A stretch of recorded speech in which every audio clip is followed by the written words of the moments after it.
नमस्कार साथियों, प्रेम की बात और फैक्ट्स में आप सभी का स्वागत है। उम्मीद करता हूं आप सभी बेहतर होंगे।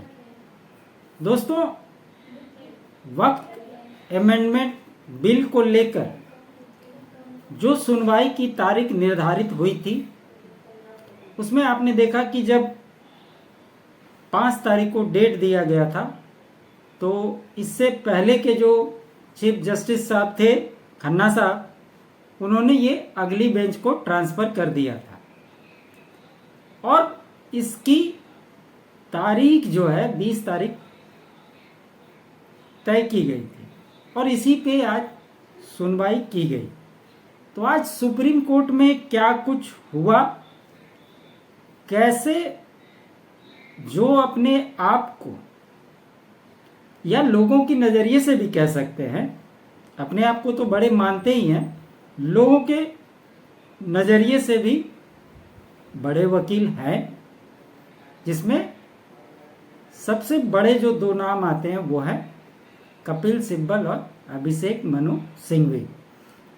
इनकी किस प्रकार से सुप्रीम कोर्ट के अंदर फजीहत हुई, वो अपने ही सवालों के घेरे में किस तरह से फंसते हुए दिखाई दिए, ये आज की कार्रवाई में देखने को मिला। हालांकि आज की कार्रवाई लंबी चली, 2 घंटे से ज़्यादा तक कार्रवाई चली और ये 2 जजों की बेंच में इसकी सुनवाई हो रही थी, जिसमें एक चीफ जस्टिस BR गवई साहब भी मौजूद थे।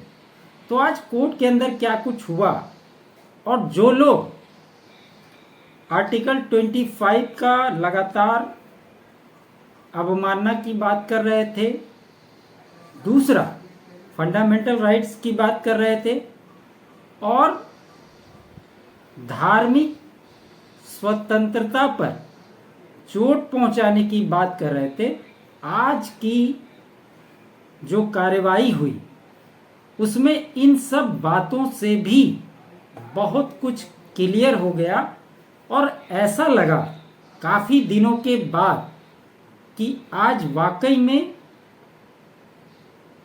किसी विषय पर कोर्ट में सुनवाई हो रही है और इन जो वकील साहब जो लोग हैं, इनको भी समझ में आएगा कि ऐसे किसी भी तरह से कुछ भी बोलने से काम नहीं चलेगा। और ये कोर्ट ने भी स्पष्ट कर दिया कि आप पूरी तैयारी करके आइए और कैसे सरकार के पक्ष को सॉलिसिटर जनरल तुषार मेहता जी ने डिफेंड किया। आज इन्हीं बातों की चर्चा होनी जरूरी है। वीडियो हो सकता है थोड़ा लंबा रहे, लेकिन देखिएगा जरूर, आपको सारी बातों का क्लियरेंस इससे मिल जाएगा। आप लगातार देखे हैं कि कपिल सिब्बल किस प्रकार से उतावलेपन में रहते हैं, वो आज के हायरिंग के अंदर भी देखने को मिला। आज भी उनके उतावलेपन को देखकर और जिस प्रकार से चीफ जस्टिस साहब ने टिप्पणी की, इसको लेकर निश्चित तौर पर मुस्लिम पक्ष नाराज होगा। सुप्रीम कोर्ट में वक्त संशोधन अधिनियम 2025 के खिलाफ दायर याचिकाओं पर सुनवाई चल रही थी, तभी याचिकाकर्ता के वकील कपिल सिब्बल एक ही बात बार बार बोलते रहे। आखिरकार CJI साहब को सिब्बल को समझाना पड़ा। सुप्रीम कोर्ट में वक्त पर सुनवाई के दौरान कपिल सिब्बल ने CJI के सामने दी जोरदार दलील। उन्होंने कहा कि ये अल्लाह का दान है, हमारे DNA में। अब आप सोचिए कि क्या ये किसी एक हिंदू की बात कर लेते, क्या हमारे आपके DNA में ये है कि हम उसको दान करें? और दान करेंगे तो वक्त को क्यों दान करेंगे? क्या हमारी संस्थाएं नहीं है? अगर किसी को इच्छा ही होगी तो वो कोई धार्मिक बोर्ड को दान नहीं कर सकता। तो इसी प्रकार की उलझुल दलीलें देते हुए नजर आए। कपिल सिब्बल साहब। आगे क्या हुआ, सबसे जरूरी बात उन्होंने कहा कि कपिल सिब्बल साहब कह रहे थे कि वक्त करने के लिए कम से कम 5 साल मुस्लिम होना जरूरी है और संपत्ति पर विवाद का निपटारा करने का अधिकार कलेक्टर को देने जैसे प्रावधान अगर लागू हो गए तो इससे अपूरणीय नुकसान होंगे। अब क्या नुकसान होंगे ये उन्होंने नहीं बताया, और इससे पहले भी जितने लोग वक्फ बिल को लेकर अनकॉन्स्टिट्यूशनल बता रहे थे, उन्होंने किस कानून के तहत इसमें इसकी अवहेलना की गई है इस पर कोई बता नहीं पाए। सिर्फ कानून के दायरे में नहीं है, कानून का उल्लंघन है, बस यही। जितने भी नेताओं के आप भाषण देख लीजिए वो सिर्फ इसी बात को कहते हुए नजर आए। जबकि वक्फ प्रॉपर्टी को लेकर 1923 में ही ये कानून लागू है कि कोई भी प्रॉपर्टी जो दान में दी जाएगी उसका रजिस्ट्रेशन जरूरी है। अब इसमें यह बात आता है कि एएसआई को कोई जमीन प्रोटेक्ट करता है तो उसका नेचर बदल जाता है, ये कपिल सिब्बल ने कहा था। 1995 वक्फ एक्ट में रजिस्ट्रेशन था, लेकिन कराना या ना कराना उनकी मर्जी है, ये कपिल सिब्बल साहब बता रहे थे। तो वक्फ एक्ट पर हायरिंग में गवई साहब ने प्रॉपर्टी से जुड़ा पूछा ऐसा कौन सा सवाल जिसमें फंस गए कपिल सिब्बल। गवई साहब ने रजिस्ट्रेशन को लेकर पूछा, और जो आज चर्चा का विषय बना उसको हम 10 पॉइंट जो इसमें चर्चा का विषय रहा उसके बारे में चर्चा करने से आप इस पूरी कहानी को आपको क्लियर पिक्चर समझ में आ जाएगी। तो ये जो 10 पॉइंट थे उसमें सबसे पहला पॉइंट ये था कि केंद्र सरकार ने सर्वोच्च न्यायालय से आग्रह किया कि वह अंतरिम आदेश पारित करने के लिए वक्फ संशोधन अधिनियम की वैधता को चुनौती देने वाली याचिकाओं को सुनवाई 3 मुद्दों तक सीमित रखे, जिनमें कोर्ट वक्फ बाय यूजर और डीड द्वारा घोषित वक्फ संपत्तियों को डिनोटिफाई करने का बोर्ड का अधिकार भी शामिल है। वक्फ संशोधन अधिनियम की संवैधानिकता को चुनौती देने वाली याचिकाकर्ताओं की ओर से पेश वरिष्ठ अधिवक्ता कपिल सिब्बल और अभिषेक मनु सिंघवी ने केंद्र की दलील का विरोध करते हुए कहा कि महत्वपूर्ण कानून पर टुकड़ों में सुनवाई नहीं हो सकती।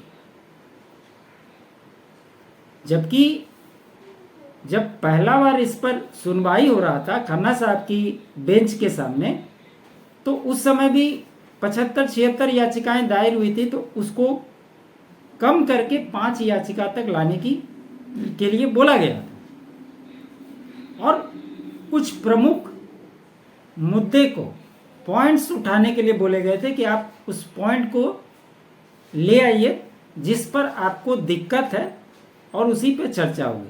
लेकिन अभी ये लोग कह रहे हैं कि नहीं, आप इसमें जितने भी प्रावधान हैं वो सारे चीज पर सुनवाई होनी चाहिए।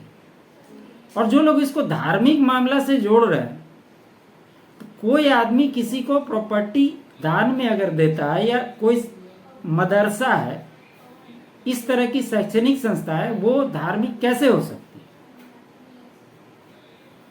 मंदिर को धार्मिक संस्था के रूप में देखा जाता है, उसके धार्मिक बोर्ड होते हैं। वैसे आप मस्जिद का अगर मामला हो तो वो धार्मिक मामले में ले सकते हैं, लेकिन मदरसों से जुड़ी हुई कोई बोर्ड किसी चीज को देखने के लिए गठित की गई है, वो धार्मिक मामला कैसे आएगा? और अगर ये धार्मिक मामला बनते भी है तो इसमें कम से कम 5 जजों की खंडपीठ के सामने इस बात का चर्चा होना चाहिए।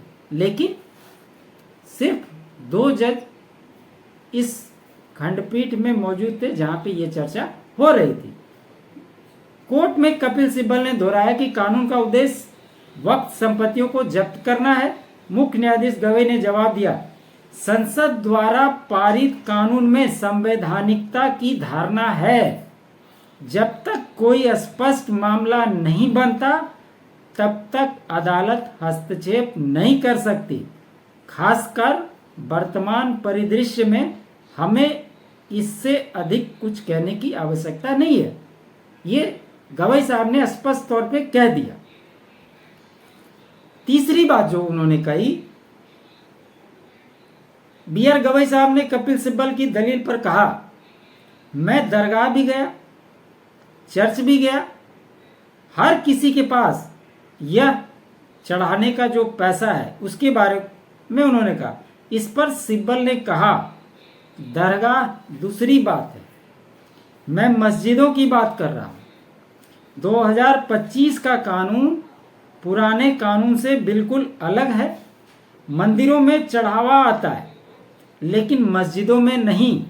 यही वक्त बाय यूजर है। बाबरी मस्जिद भी ऐसी ही थी। ये वो बताने की कोशिश कर रहे हैं।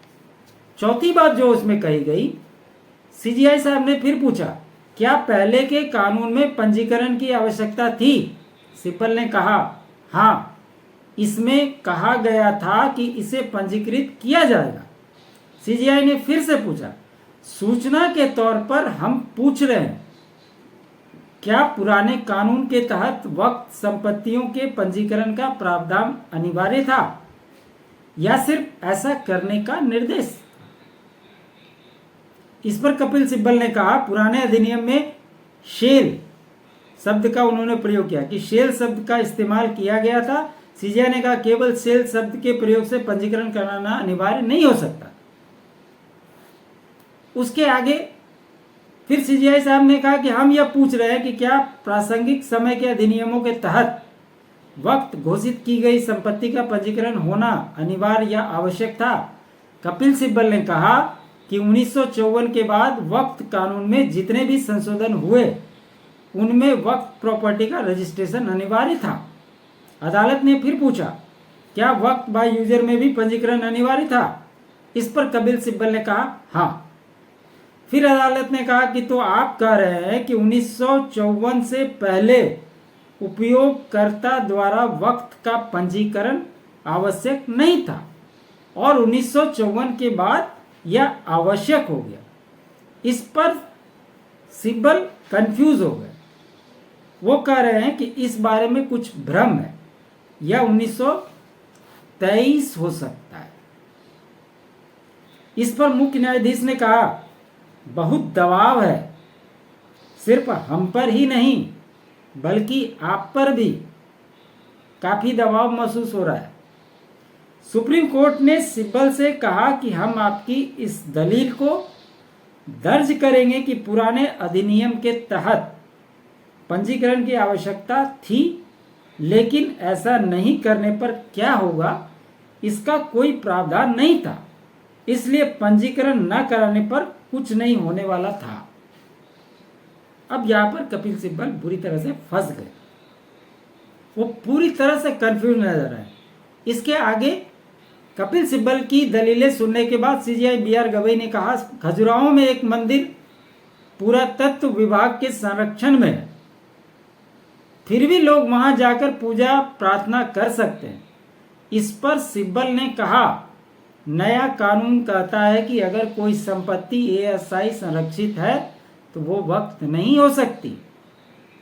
इस पर सीजीआई ने पूछा, क्या इससे आपका अपने धर्म का पालन करने का अधिकार छिन जाता है? क्या आप वहां जाकर प्रार्थना नहीं कर सकते? सिब्बल ने कहा, हाँ, इस कानून में कहा गया है कि वक्त संपत्ति को रद्द माना जाता है। सुप्रीम कोर्ट ने उनसे फिर पूछा, क्या इसमें आपका धर्म का पालन का अधिकार भी छिन जाता है? अब कपिल सिब्बल इसमें दाएं बाएं देख रहे हैं कि क्या बोले। आगे जो लास्ट और महत्वपूर्ण पॉइंट था वो ये था कि सीजीआई साहब ने कहा, मैंने एक ASI संरक्षित मंदिर का दौरा किया। मैंने देखा कि भक्त वहां जाकर प्रार्थना कर सकते हैं। क्या इस तरह की घोषणा से आपका प्रार्थना करने का अधिकार छिन जाता है? सिब्बल साहब कह रहे हैं कि अगर आप कहते हैं कि वक्त मान्यता रद्द की जाती है तो इसका मतलब अब वो प्रॉपर्टी वक्त की नहीं है। मेरा कहना है कि यह प्रावधान अनुच्छेद 25 का उल्लंघन न्यायालय के रिकॉर्ड पर लिया गया है कि याचिकाकर्ताओं ने कहा है कि यह कानून संविधान के अनुच्छेद 25 का उल्लंघन करता है और नागरिकों से उनकी धार्मिक प्रथाओं को जारी रखने का अधिकार छीन लिया जाएगा। ये लगातार इस बात को धार्मिक मुद्दे में डालने की कोशिश करते रहे। कपिल सिब्बल ने एक बात और कही। उन्होंने कहा कि इस बिल पर बिना किसी चर्चा के इसको संसद में पास कर दिया गया। इस पर सॉलिसिटर जनरल तुषार मेहता साहब ने कहा कि माय लॉर्ड इसको रिकॉर्ड में लिया जाए।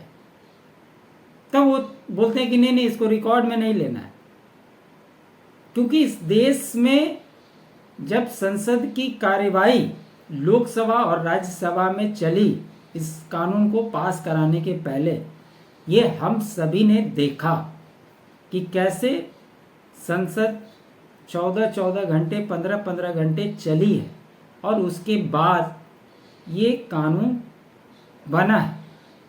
इसके अलावा जब जेपीसी गठित हुई थी उसकी कई सारी बैठकें हुई, अलग अलग राज्यों में जाकर अलग अलग लोगों से इस पर चर्चा हुई। 1 लाख से अधिक लोगों से जो इसके जानकार हैं उनको बुलाकर, साथ ही साथ किसी के मन में किसी तरह का डाउट है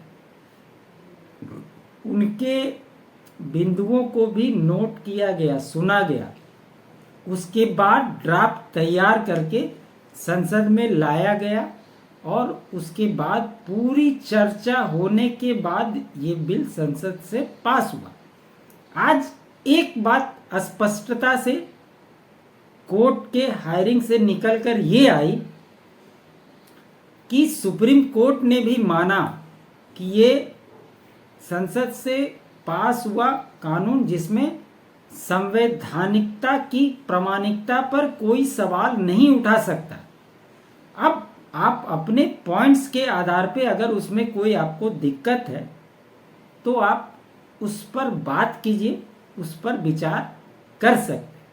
तो ये बातें स्पष्ट हो गई दोस्तों कि जो लोग अपने हाथों से अपनी पीठ थपथपाने में लगे हुए थे, आज उन्हें बहुत कष्ट हुआ होगा आज की सुप्रीम कोर्ट की हायरिंग को लेकर। अब आने वाले समय में आगे क्या दिशा निर्देश तय होते हैं और क्या कुछ नया निकल कर आता है, उस पर जब आगे बहस होगी तो निश्चित तौर पर उसके बारे में भी चर्चा करेंगे। उम्मीद करता हूँ मेरा ये विश्लेषण आपको अच्छा लगा हो, तो लाइक कीजिएगा, अधिक से अधिक शेयर कीजिएगा। चैनल पे नए हैं तो चैनल को सब्सक्राइब कर लीजिएगा।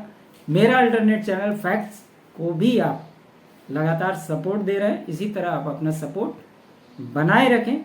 चैनल के लिए आप अपना कंट्रीब्यूट भी कर सकते हैं QR कोड स्कैन करके, और डिस्क्रिप्शन में भी बाकी डिटेल मौजूद रहते हैं। आप सभी का बहुत बहुत धन्यवाद।